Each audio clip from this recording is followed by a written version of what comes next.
So back to our friend Beth. So Beth is, as of the middle of this series, she is highly skilled at winning. She's highly skilled at chess. She is maybe highly skilled at drinking, and aside from that, has very little to offer the world. She figured out her fashion sense, but she is very, very bad at losing, and dealing with the aftermath of losing because, as we talked about, she has isolated herself so thoroughly. I think this is really the punchline for me, right? She's done such a thorough job of isolating yourself.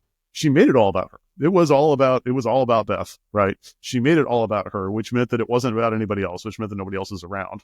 So when you fail, it's all about you. There's nobody else to blame. There's nobody else's fault that it can be. There's nobody to tell you what you could have done better or that it's going to be okay tomorrow. Like, it's just you. Mm-hmm. And that, we've been there. That is deeply lonely. That's really hard to process. Yeah, failing into loneliness that's really tough. That's where it's hard to resonate with this idea that we should embrace losing, embrace death. It's tough because you're like, well, there's nothing here, but the opportunity then is, okay, well, what if there's others to share it with? Because when you're relishing in your losses, or becoming the type of person who can relish in their losses, I think we're developing a new angle on what we talk about here on WonderTour, which is the magnanimous leader. The magnanimous leader loves losing because it's an opportunity, right? We love winning, but we love losing equally because it's an opportunity to grow, but not just to grow so that we can say that we're the best, but to grow so that we can serve others in a more meaningful way, so that we can close the gap between who we thought we were and who we actually are. And in doing so, become less damaging to the people around us. Because let's be honest, if we all look at it, there's times, in fact, as I've been learning this lesson that the Queen's Gambit has been teaching me, there's just absolute pure joy in the moments. You might cry, you might be broken when you realize there's a gap between who I am and who I thought I was. And as a result, I am not properly treating the people around me. Mm-hmm. But once you have that awareness, that's the first step to being able to make a change. And that's the joy. Yeah. So I'd like to look at some examples because we have characters in this series around Beth who have clearly internalized this, right? She starts learning to play chess from the janitor in the basement at her orphanage, Mr. Scheidel, and he doesn't talk much. He mostly just sets her chess problems, and he's kind of gruff, but he's kind of setting up for success. She learns how to play, and then in like 3 weeks, she's just beating him consistently at chess. And he's not all bent out of shape about it. He's not like throwing the chessboard away and kicking her out of the basement, never talking to her again. He has this genuine sense of joy. It's like, I just found this 9-year-old girl who's really good at this, and this is kind of amazing to watch. I'm going to tell my chess friends, and I'm going to encourage her, and I'm going to give her some books and some challenges and kind of coach her. Like, he leans into the fact that he's found somebody that can exceed him, right? When she beats Harry Beltic in the Kentucky State Championship the first time, he's not happy about it, but he circles back to her. He admires her. He's actually really excited about this new person in his orbit that can share chess with him the way that he is, as much as he loves chess, more than he loves chess, right? But he wants to share it with her. She has the same thing like these other chess players as she works her way up and starts beating them. A lot of them are like, wow, nobody's ever done that. You really love this as much as I love this. Let's hang out. Let's go play speed chess. Let's talk about things. Let's do things together, right? She keeps encountering people that can share joy even when they're losing. And she doesn't learn that lesson at all. She's just checking them off one by one. Okay, I got past that hurdle. Okay, nope, I don't have to worry about Harry anymore. Okay, I got past Benny. Okay, now Borgov's the next one. I got to get him. Like, she's just working her way up the chain, but she's never noticing this lesson. She's never noticing this opportunity. But there's a limit to that. If you are extraordinarily focused and extraordinarily talented, you can become among the very best in the world at something. You can become among the best in your environment. But what we see here, I think, in our mountaintop moment is that Beth starts to realize she goes up against Borgov a couple times and loses to him. And she's starting to realize that she's not going to get past it, that her success is too brittle. Her technique is not flexible enough. Her approach to thinking about chess and more broadly to thinking about being a professional is not robust enough to handle his level of maturity. But that's all subconscious. That's the thing. I think we're starting to see, like, us as the audience is experiencing that. And we're realizing over the course of the middle and later episodes of the series, yeah, maybe she isn't going to be able to beat Borgov. Maybe this does end in a tragedy. because she's not doing the things that are required to learn from the losses that she's taking. She's static at that point. It doesn't seem like she's going to until we get to she's seasons. she's going harder and harder and harder into the drinking, into the jet setting, into the isolationism, into the me. It's all about Beth. But then when you lose that confidence, when it's like, well, I'm not sure all about Beth is enough to beat Borgov, like I'm not sure that'll work.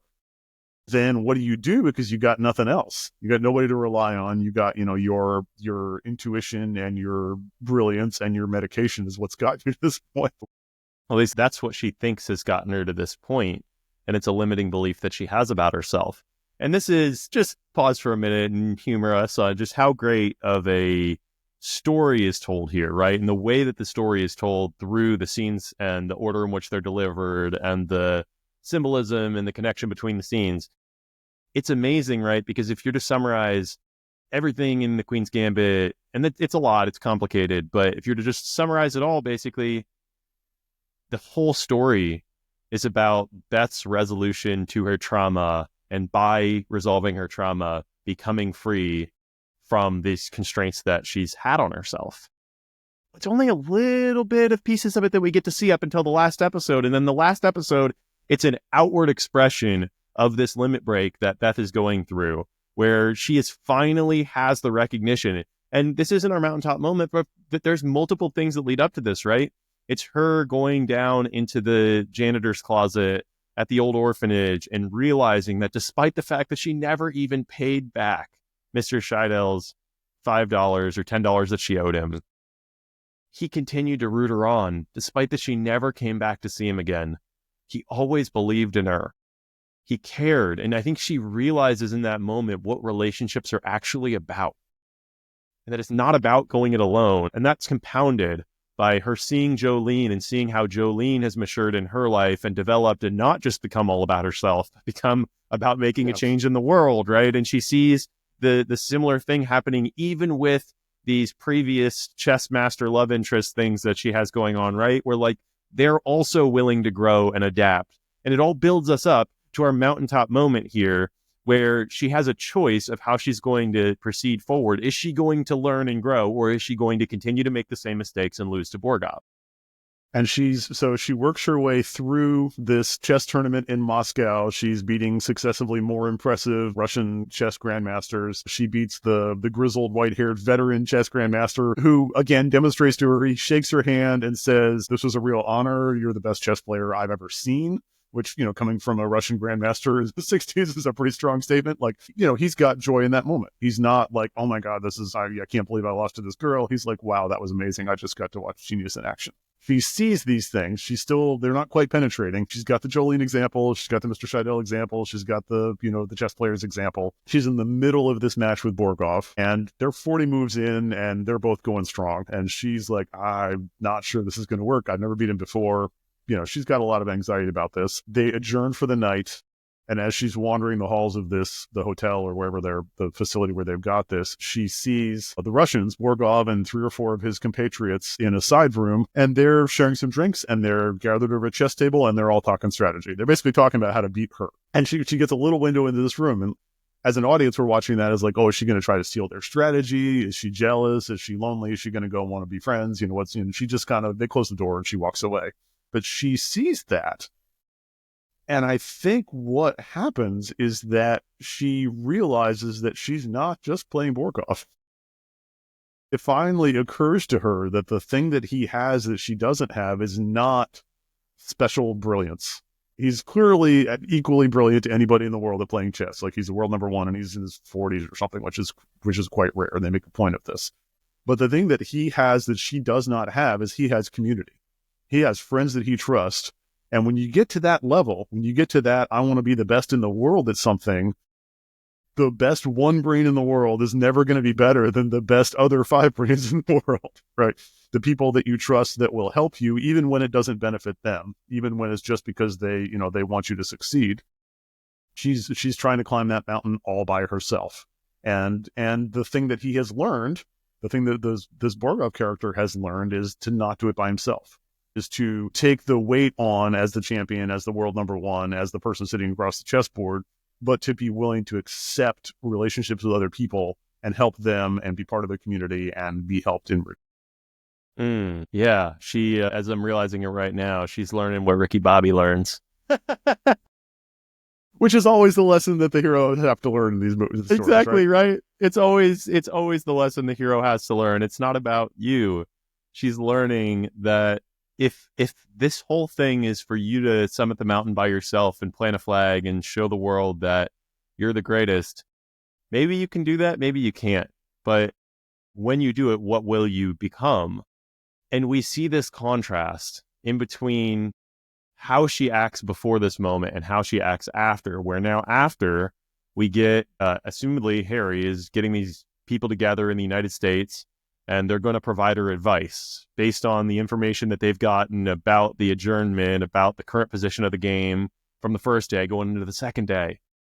And previously, right, Beth she always stiff arms these guys. They're always trying to help her. And she's like, no. Yeah, maybe I'll play against you, but I'm going to learn what I want to learn. Let me just show you how I'm better than you. And then, she's very resistant to support. And so they're on this incredibly expensive, international telephone call with 6 people in New York.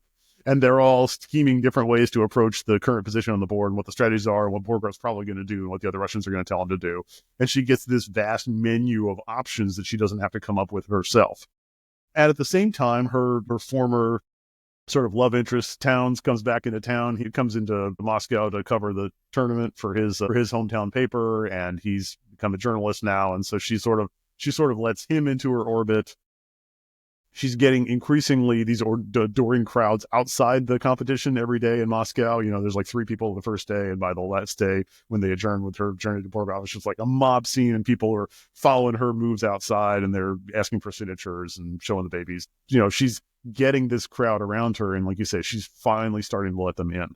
Yeah, so she's able to learn. She's able to process because she's finally, after she processes her initial trauma of the scene that happens with her mother at the beginning of the movie, the realization that it happened on purpose, the car crash, and she has to go through and understand what that means for her and how she's going to go forward. Is she going to become like her mother, or like Alma, or is she going to overcome that?